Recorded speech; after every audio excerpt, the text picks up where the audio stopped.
Hi, Goddess of Love here again. Kamusta kayo dyan mga goddess ko? So, yeah, another reading tayo today for you, Scorpio. So, kamusta kayo dyan mga Scorpio natin? Let's see what's the third party situation, conflict, no, sa inyong relationship with the person you are dealing with, no, mga Scorpio natin. And let's see anong message ng inyong inner self and advice from the universe, no? So, let's start. Kuha tayo dito ng one card for you for the message ng inyong inner self, no, mga Scorpio natin. Let's see.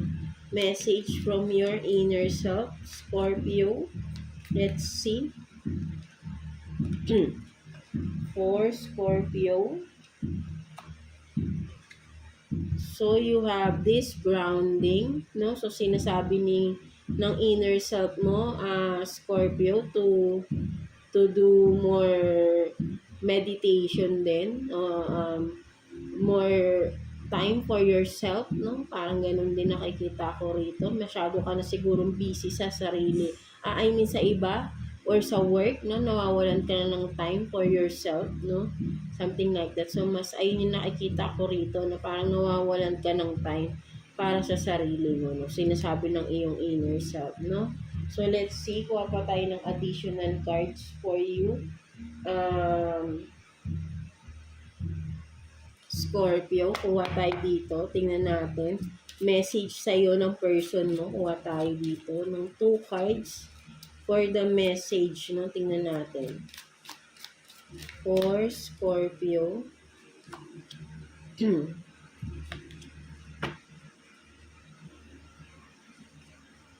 So you have this, my life is not as together as it seems, no? So, tingnan pa natin. I love you unconditionally, no? So, yeah, meron dito, no, mahal ka pa rin daw niya. And kahit parang for some of you, may separation ako nakikita rito, no? Kahit na ganun is, ano pa rin, no? Mahal ka pa rin niya, no? Minamahal ka pa rin ng tao na to, and then malaki yung naging effect sa buhay niya nung nawala ka, no? Something like that, no, mga Scorpio natin, no?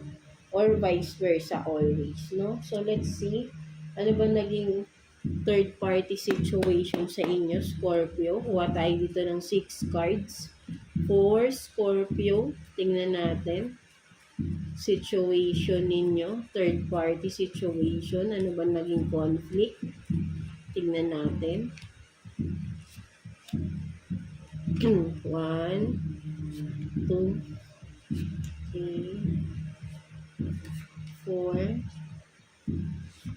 5. 5 ba? Kulang pa ng isa.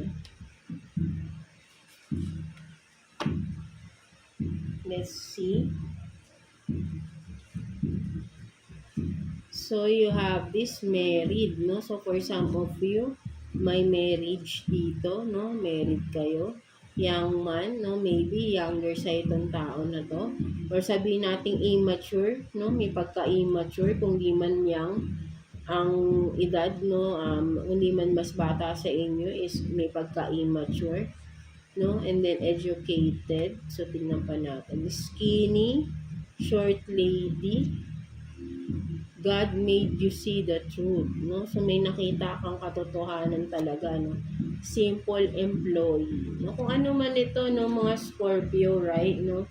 So, maybe, kung educated, maybe kayo yung educated, or both of you, mga nakapag-aral naman kayo, and parehas kayong simple employee, no?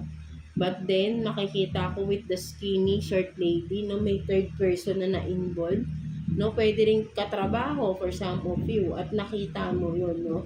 Because God made you see this, no? Made you see the truth, no? So, nakita mo, na-discover mo na, no? Kaya pala siguro yung person mo, no, sinasabi niya, na hindi na ganun yung malaki yung nagbago. Siguro kung di pa kayo talaga totally naghihiwalay, may nagbago sa pagsasamahan nyo because nalaman mo, no, yung panloloko or yung cheating na ginawa nito ng person na yun, no? Kaya, unti-unti nagbago yung inyong pakikitungo sa person mo, no?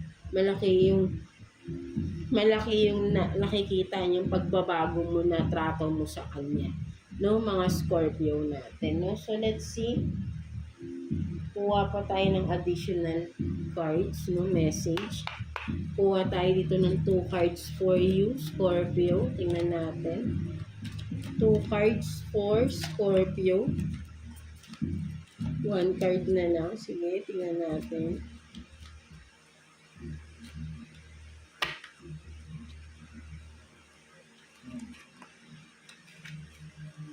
So you have this, treat yourself, no? Eat whatever you can, you want, and then better alone than in a bad company. No? So sinasabi talaga rito, no, katulad nung sa message ng iyong inner self, no, to have more time for yourself. So sinasabi rin dito, no, treat yourself, no, eat whatever you want. Kumbaga, bigyan mo na talaga ng time yung sarili mo dito, no. And with this better alone than in a bad company. No? So sinasabi sa rito, no, kung ano man, no, lumalayo na talaga yung loob mo sa person mo, no.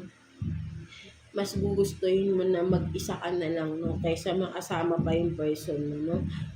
Mahirap talaga mawala kapag ang tiwala mo, no, something like that, no, kasi may nalaman ka sa person mo, no, at lumalayo na yung loob mo, no. Sa inyo nakikita ko rito. So maybe ang gawin mo, focus ka muna sa sarili mo, no? That's why. Or yun na yung ginagawa mo ngayon, no. Kaya nakikita na ng person mo, no, nag-iiba na yung trato mo sa kanya, no? Nilalayuan mo na siya. 'Di ba? Something like that. Sa inyo nakikita ko rito, no. Kung married kayo, no, hindi na kayo ganun sa loob ng bahay, no. May distance na kayong dalawa palagi, no. Hindi na kayo katulad ng dati, no. Something like that, no. So siguro ngayon nare-realize ng tao na to, ng person mo, na yung pagkakamali na nagawa niya sa inyo, no, mga Cancer, I mean Scorpio, no, kasi nga nakikita niya na nararamdaman niya, nasasaktan din siya, no, may pagsisisi rin tong tao na to, no, mga Scorpio natin. So let's see,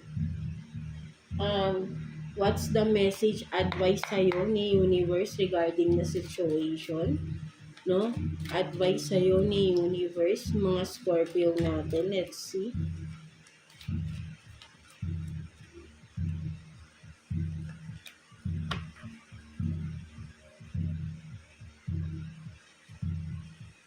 Don't be afraid, no, to dream big, no. So ang nakikita kong message dito, don't be afraid, no, na kung ano man yung mga nalaman mong katotohanan is dapat mo lang malaman. Ayun yung nakikita ko, no.